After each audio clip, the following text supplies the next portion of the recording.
एक छोटी सी झोपड़ी, मिट्टी की खुशबू और एक ऐसा सपना जिसे उस समय शायद ही किसी ने गंभीरता से लिया था, लेकिन वही सपना आगे चलकर करोड़ों लोगों की जिंदगी को छूने वाला था। सुबह के 4 बजे का समय, ठंडी हवा चल रही है और एक पतले से साधारण कपड़े पहने व्यक्ति जमीन पर बैठकर प्राणायाम कर रहा है। ये हैं बाबा रामदेव। उस समय उनके पास न कोई बड़ा मंच था, न पैसे।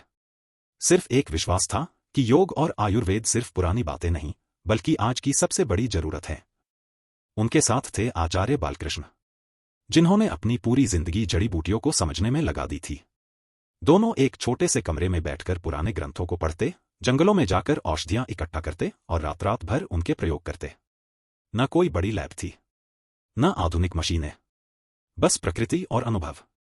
शुरुआत में किसी को भरोसा नहीं था। लोग हंसते थे, कहते थे आज के समय में आयुर्वेदिक दवाइयों पर कौन भरोसा करेगा। लेकिन धीरे धीरे जब लोगों ने उनके योग शिविरों में हिस्सा लिया और छोटी छोटी समस्याओं में राहत महसूस की, तब कहानी बदलने लगी। फिर एक ऐसा मोड़ आया जिसने सब कुछ बदल दिया, टेलीविजन। जब बाबा रामदेव टीवी पर आने लगे तो हर सुबह करोड़ों लोग उन्हें देखने लगे। लोगों ने पहली बार महसूस किया कि बिना महंगी दवाइयों के भी स्वास्थ्य सुधर सकता है। यहीं से सिर्फ योग नहीं, एक आंदोलन शुरू हुआ। इसी आंदोलन से जन्म हुआ पतंजलि आयुर्वेद का। शुरुआत बहुत छोटी थी, कुछ साधारण आयुर्वेदिक उत्पाद, सीमित संसाधन।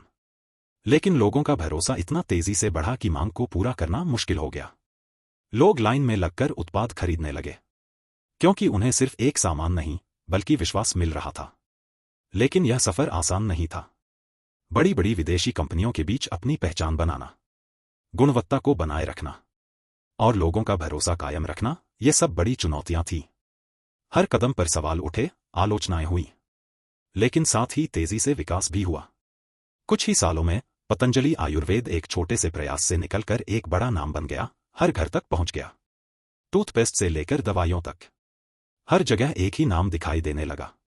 लेकिन असली सवाल यह नहीं है कि एक कंपनी इतनी बड़ी कैसे बनी। सवाल यह है, क्या हम सच में फिर से उसी पुराने ज्ञान की ओर लौट रहे हैं, जिसे हमने कभी पुराना और बेकार समझकर नजरअंदाज कर दिया था?